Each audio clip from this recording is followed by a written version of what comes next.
isang kapatid na sa personal ni Apo Rogelio. Apo si Rogelio sila po, mga kapatid ko. Ang nagsabi na, kasi na ano siya, na amaze siya kay Prinsipe Petronio. Kasi mayroon siyang sinabi dun sa kanyang preaching na ang sabi niya is, Bayang Magiliw. And then, ang title kasi nung awitin ng pamansang awit natin is Bayang Magiliw. Lupang hinirang. Okay, Lupang Hinirang. Pero yung unang word niya, Bayang Magiliw na. Okay.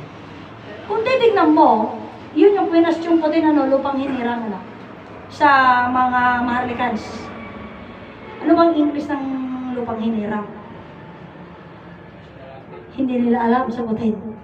Anyway, yun ay tanong. Ano bang English ng Lupang Hinirang? But anyway, yung pupunta natin, yung unang word kasi niya, kasi ito, hindi nyo narinig, hindi ko pa na-post. Yung itong salita, yung isa Bayang Magiliw. Ni Ama Martiniano Kininay Conchita, inyang amuda, yung sublita, Jerusalem. Kasi aji Bayang Jerusalem. Kuna na. Kuna ni Inay Conchita, ang Bayang Jerusalem katawan. Katawan yun. Okay, balik tayo. So, ibig sabihin, Bayang Jerusalem is katawan. Punta naman tayo dun sa awit ng Lupang Hinirang. Ang Lupang Hinirang, ang una sa mga awit niya, ang kanta niya, Bayang Magiliw. Ano ang Bayang Magiliw? Isu dati bagi. Anong puso kong bagi? Ngam kaputaan na mo, nga siya ay Bayang Magiliw, anong sabi niya? Doon kasi sa kung may mansisiil, hindi niya papayagan eh. Pasisil. Hindi pasisiil. Mataas ano? Makarit ko na. Ano damang karit? Kumarit mo. Kumarit, met. Pag binato mo ng bato, batuhin ka rin. Kasi hindi siya pasisiil. Oh, ano. And then, and the next is, kasi nga hindi nga siya pasisiil, ang mamatay ng dahil sa'yo. Siya ang reason, siya rin ang gumawa, mga kapatid ko, ng pagkamatay niya. Sino may kasalanan? Di siya din. Isu di kanta tayo, nga, ti apo ti mangukom. No, siya. And then the last part nito, ano bang sinasabi nito ba? Isa? Kasi ang sinabi niya nito, mga kapatid ko, ang mamatay dahil sa'yo. Pero mayroon, buhay ay langit kanya. Kapiling mo. Sa piling mo. Pero hindi natin nalaman na buhay ay langit, and then what else? Na hindi pa natin nalaman. Hindi natin naintindihan na tayo yung Bayang Magiliw. How could we reflect kung hindi tayo pasisiil? Ibayang Magiliw tayo eh. Kung babano ka. Gabsat. Hindi kasi siya na. Eh kung hindi ka pasisiil, hindi mo kaya i-reflect yung Bayang Magiliw. Mga kapatid ko, kung tunay naman na ikaw, ang balik mo.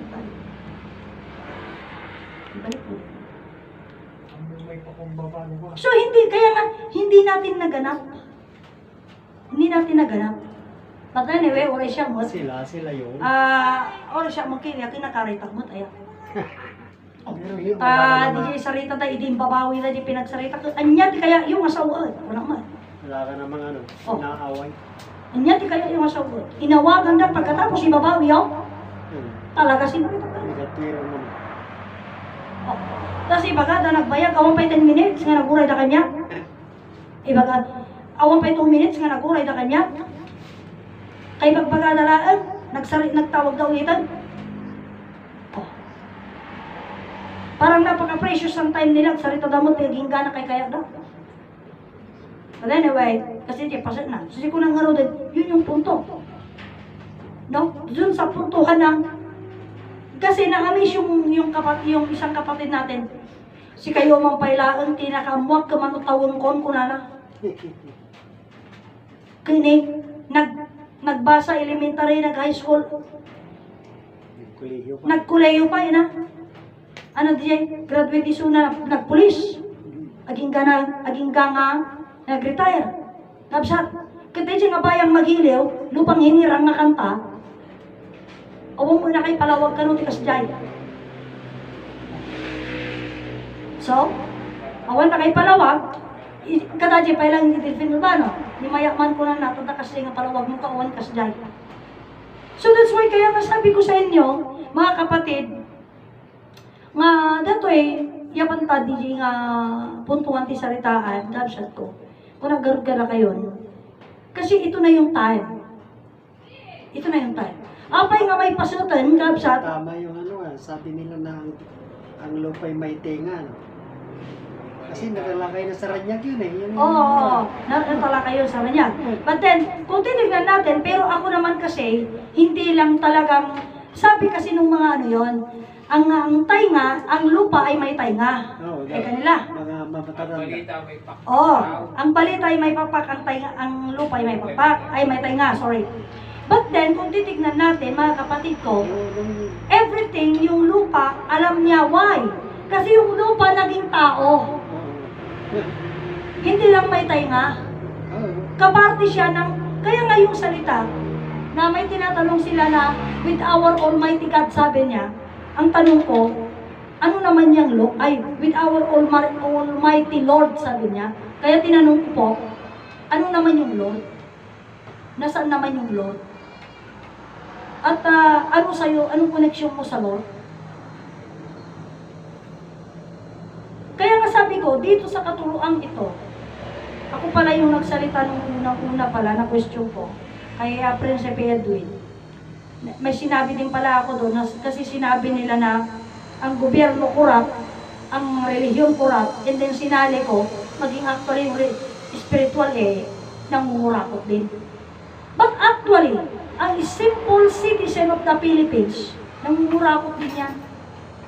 Not only the government, the tao sa gobyerno, maging tao din. Maging simple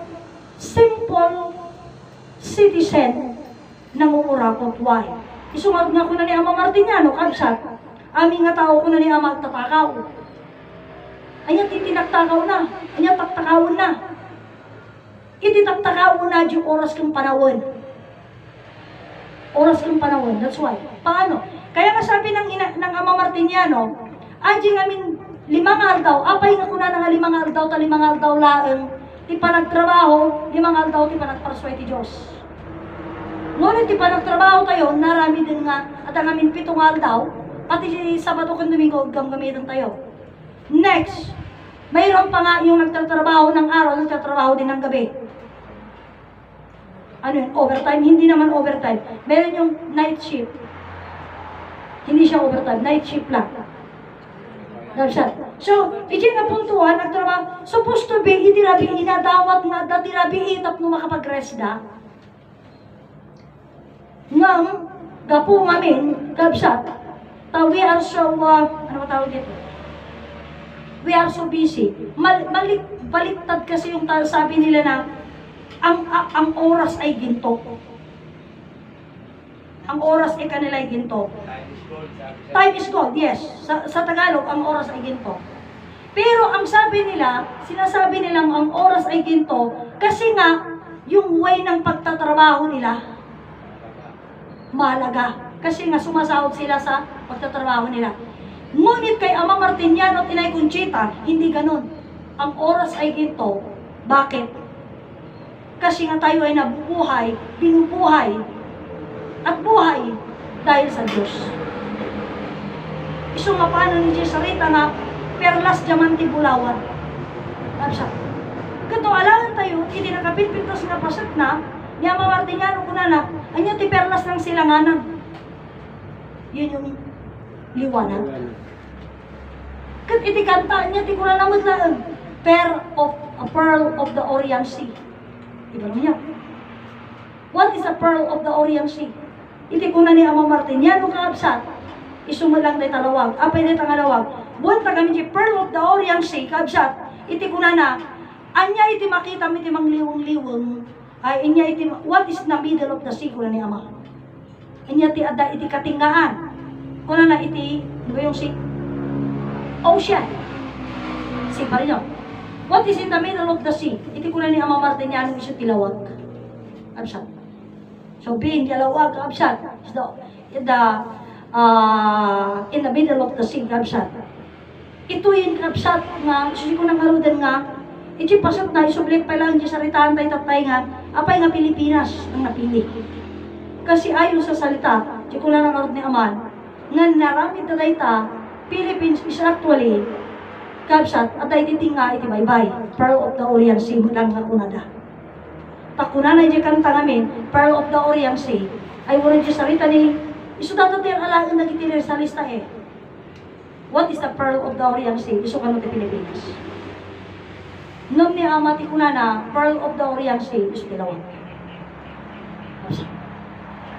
Nung apay nga Pilipinas, kuna ni ama gamin, kuna ni Inay Conchita, Pilipino kasi yan ang napili, kuna na, paano pagkapili niya, pinong-pino siya. Mga kapatid ko. Kaya nga lagi kong sinasabi sa inyo, ang propesiya, ang sabi niya, ang Napili siya na pinong-pino, na Pilipino.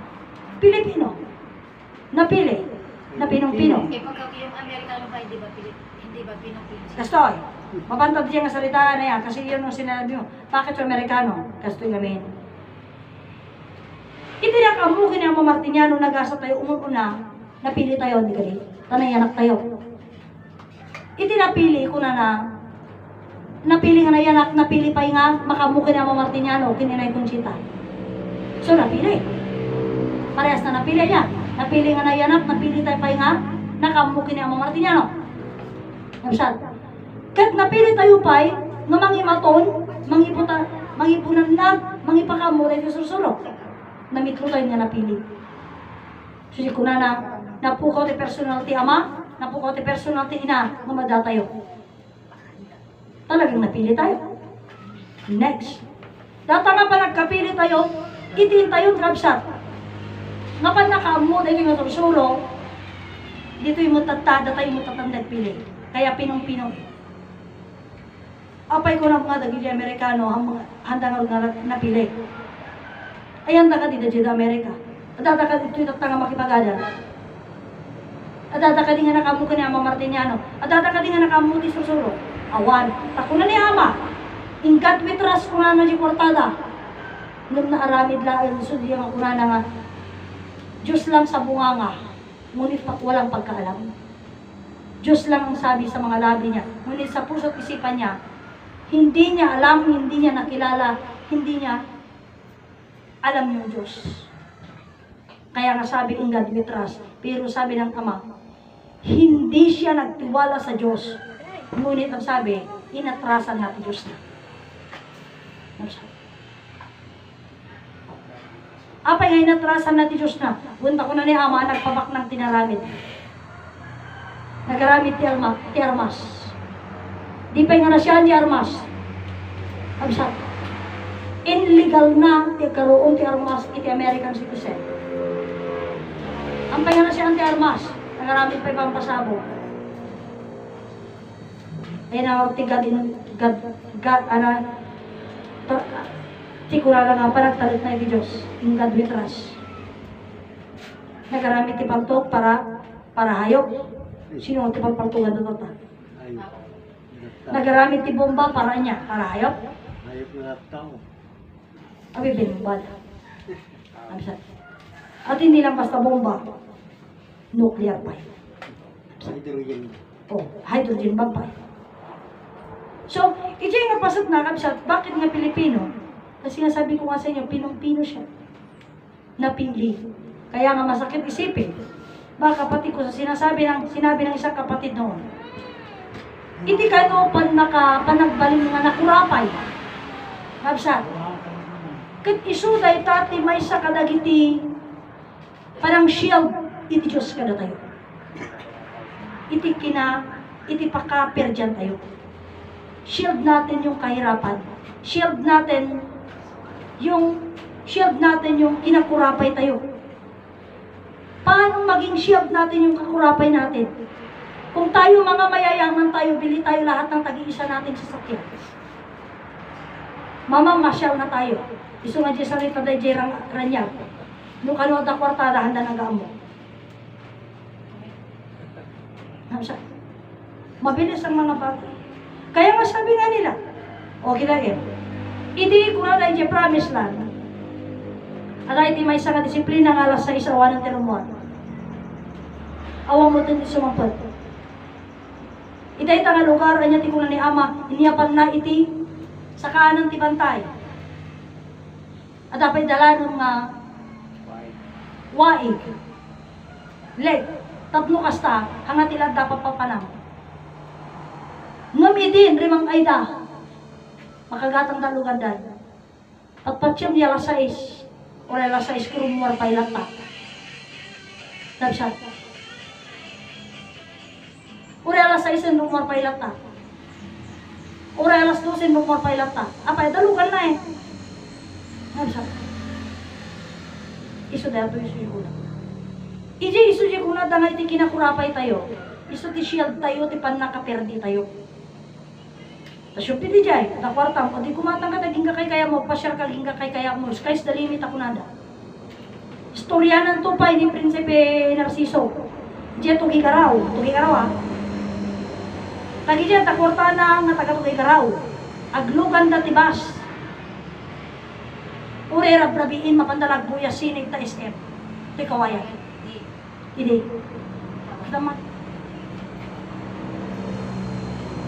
Apay marami po dyan ang porta. Marami na dyan. Oh. Kaya nga nagkaroon ng midnight sale.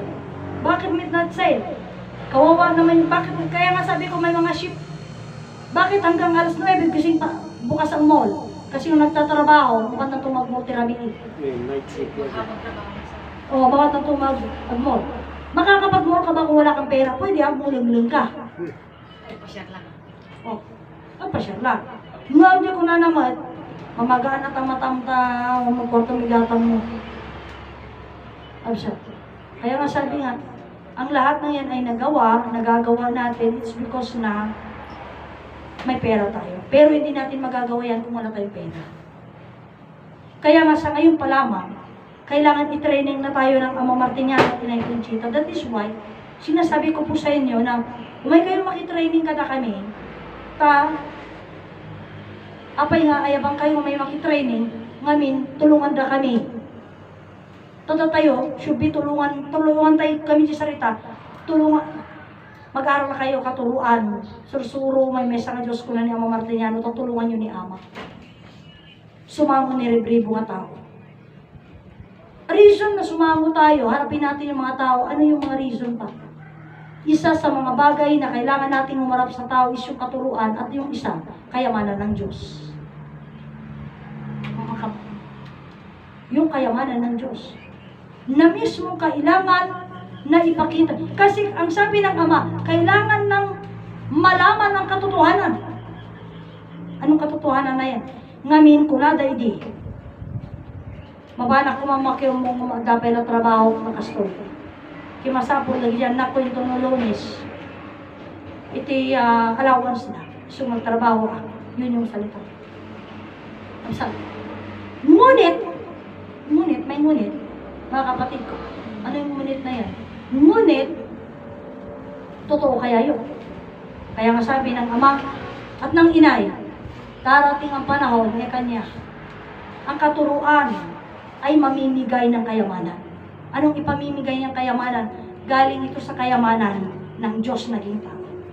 Upang kanyang malaman at upang diretso ng malalaman niya at ipapaalam ng tao kung tunay nga ba na dahil kulang sila sa pera, kung kaya hindi sila makapag-concentrate, mga musursuro, may isang Diyos langit na gada. Pag sila na ay may pera, how na? Makiumungdan tumatan. Ijay ko na ni Ama, adi yung tiril nga saritaan. Pudnong uno saan. Nyabsan. So dito mga kapatid ko, dito na yung, ano ba tawag dito, malalaman na natin yung katotohanan, totoo, kaya na yun ang reason. Gusto ko na ni Ama, mapadasan nyo pa itig na ay babagin iti kwarta. Yung bakit ko kayo iniimbitahan na ngayon na makipag-training sa akin, kasi ang sabi ng Inay Conchita, gagijay umuna, agijay training, nga tumulong agiwaras sa ginabak ng iti Diyos, unada nga siyempre makinabang. Oh. So, no kaya yung tumununa nga makinabang, may kayo makitrainingan. Nga sa alangan no, kayo makitraining, ang pila kayo to. Iso nga, siya ko na kara kayo. Kat once nga, umun-una, na training nga may makalakam. Siyempre, kadwa na dadi di pamilya na. Sabi siya, automatic ka di pamilya na aja yun, may kangadagos. Tapno kasta, may parid na. Sabi siya, ganun yun. Isungarod nga, dito itotan, apay nga hindi, hanmi nga ipagbagatag ito eh. Buwan tangamin kabsat, iti kayat ni Ama Diyos ursulong pay natin. Ngunit sa ngayon na,